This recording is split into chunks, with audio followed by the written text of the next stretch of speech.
Tai va, žinai, moterys labai bijojo gedimų.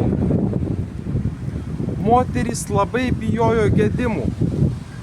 Tai nepaslaptis, kad po žeme gyvena humanoidai, po mūsų namais gyvena humanoidai ir jie gali sugadinti komunalinius įrenginius. Blemba, koks bjaurus vėjas. Pasaulio pabaiga ateina toks vėjas. Tai va, tie padarai gali sunaikinti komunalinius įrengimus. Kriauklė, čiaupa, tualeto bakelė. Tie padarai yra gyvi. Jų žmonės nemato, bet tie padarai gyvena. Tie padarai gyvena mūsų planetoj, mūsų namuose. Mūsų namuose filmuoja mūsų humanoidai. Tie padarai yra dvasios skraidančios po mūsų namus ir jie gali sugadinti įrengimus. Tuos įrengimus pataiso tik vyrai, bet negana to, moterys nesugebėjo savarankiškai gyventi. Jokia moteris nesugebėjo savarankiškai gyventi. Jokia moteris negalėjo pataisyti įrengimų. Tie padarai, vadinami šešėlių žmonėmis, iš tikrųjų yra ne žmonės. Tai yra humanoidai, vadinami ateiviais. Jie gyvena po mūsų namais. Jie gyvena ir materializuojasi po mūsų namais. Bet jie kiaurą parą skraido po mūsų namus. Jie kiaurą parą skraido ir mus filmuoja. Konstitucijos straipsnis, kad žmogaus būstas yra neliečiamas, yra negaliojantis, nes šešėlinėme internete yra informacija ir vaizdai iš humanoidų gyvenimo. Šešėlinėme internete yra vaizdai iš humanoidų gyvenimo. Po mūsų miestais gyvena padarai, kurie tiekia vandenį, dujas ir elektrą. Ne, nu aš negaliu toksai oras, blėt. Kaip šiknon toks oras, blėt. Kaip šiknon šitas oras.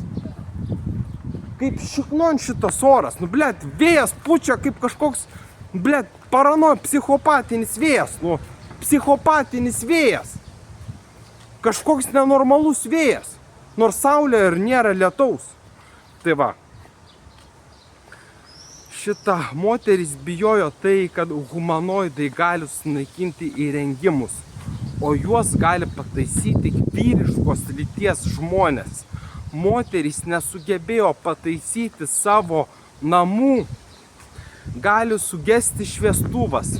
Tie padarai gali sukelti gaisrą namuose, supranti? Padarai gali sukelti namuose gaisrą. Jiems sukelti gaisrą yra kaip du pirštus apmyšti.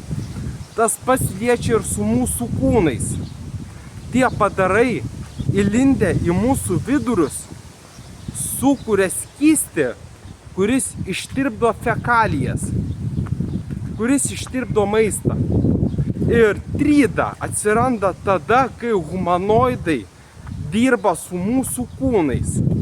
Humanoidai sukelia trydą. Ir kai man buvo 2 metukai, mama mane vežė į ligoninę, nes sakė, kad aš labai daug viduriavau. Sako, kaip taip gali būti, gal jisai kažkom serga. Gydytojai nieko neaptiko. Gydytojai mano kūne nieko neaptiko. Žmogus viduriuoja tada, kai jo kūną įlenda humanoidai. Tada žmogus viduriuoja. Tas pats liečia ir su narkotikais. Patys narkotikai neturi medžiagų, kad galėtų paveikti žmogaus smegenis. Narkotikai ir alkoholis neveikia žmogaus smegenų. Žmogaus smegenis veikia padarai, vadinami humanoidais arba ateiviais. Ateiviai veikia mūsų smegenis ir sukuria apsvaigimo jausmą, apsvaigimo efektą. Tai yra humanoidai. Ir moterys bijojo, kad jie gali sugadinti namuose esančią elektros arba santechnikos įrangą. Tie padarai gyvena po žeme. Ir tos pačios giminės padarai mums tiekia vandenį, dujas ir elektrą. Bet už tai, kad mes turime komunalinės paslaugas, yra šalutinis efektas. Humanoidai skraido po mūsų namus ir jie mus fiksuoja į šešėlinį internetą. Žmonės mato, ką mes veikiam tiesiog iš erdvės. Supranta tokį dalyką. Žmonės mato, kaip mus stebi erdvė. Šešėlinis internetas mato, kaip mus stebi erdvė. Šešėlinis internetas fiksuoja mūsų veiklą namuose iš erdvės. Erdvė mus stebi ir tai galima matyti per šešėlinį internetą. Toliau, kas yra dirbtinis intelektas? Dirbtinis intelektas yra pagrįstas kosmoso protų. Dirbtinį intelektą kūrė kosmoso ir erdvės protas. Erdvė turi protą ir apdoroja šitą informaciją esančiuose renginiuose, bet viskas ateina per erdvės protą. Tai va, jokių elektromagnetinių bangų mūsų planetoje nėra. Elektromagnetinės bangos neegzistuoja. Tai yra neįmanoma. Elektromagnetinės bangos egzistuoja tik labai mažoje erdvėje. Elektromagnetinės bangos yra tik labai mažoje erdvėje. O mūsų miestuose nėra jokių elektromagnetinių bangų. Kas liečia kamuolinį žaibą, kamuolinis žaibas tai yra humanoidas, kuris sukuria elektros krūvį aplinkui save ir skrenda į savo taikinį. Supranti? Jie skrenda į savo taikinį. Kamuolinis žaibas tai yra elektros krūvis, kurį sukuria šešėlių žmogus. Šešėlių žmonės sukuria elektros krūvį ir skrenda į savo taikinį. Tai va, moterys labai bijojo tuo, kad gali sugesti jų įrengimai, ypač ir elektra, ir santechnika. Elektrą ir santechniką sugadina humanoidai, vadinami šešėlių žmonėmis. Ir moteris juos matė ir tai žinojo. Bet valdžia slepia šitą informaciją, nes humanoidai sukelia ne tik gedimus, bet ir apsvaigimo efektą.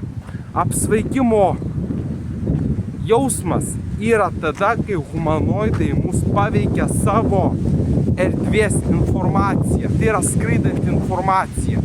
Ir kai jie paveikia mūsų smegenis, ne tik smegenis, aš šitą Žirmūnuose parūkiau legalų bongą, legalios žolės parūkiau.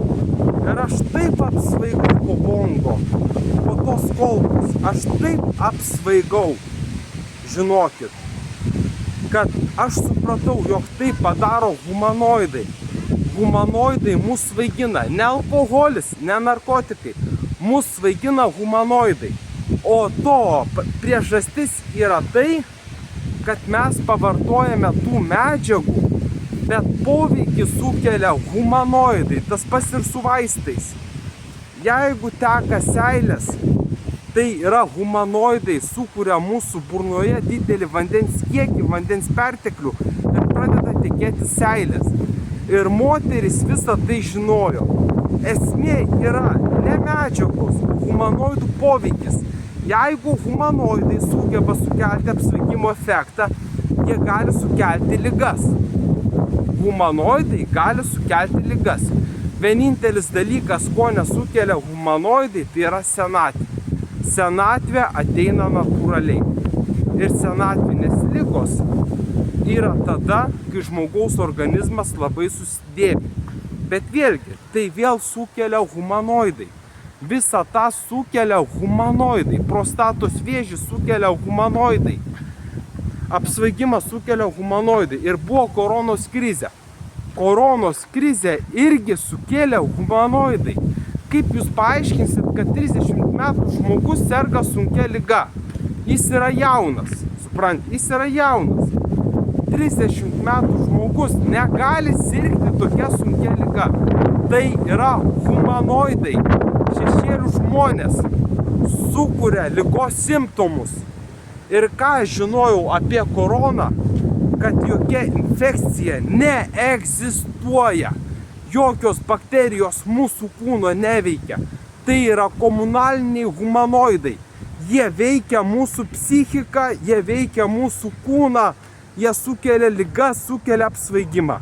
Ir tie padarai gali sugriauti mūsų namus. Nu kaip pasakius, sugriauti namus. Tie padarai, per tuos padarus nukenčia žmonės, nes jie, kaip pasakius, jie tiesiog prižiūri mūsų požemį ir atkeliavę į butus, į paviršių, jie pakeičia mechanizmų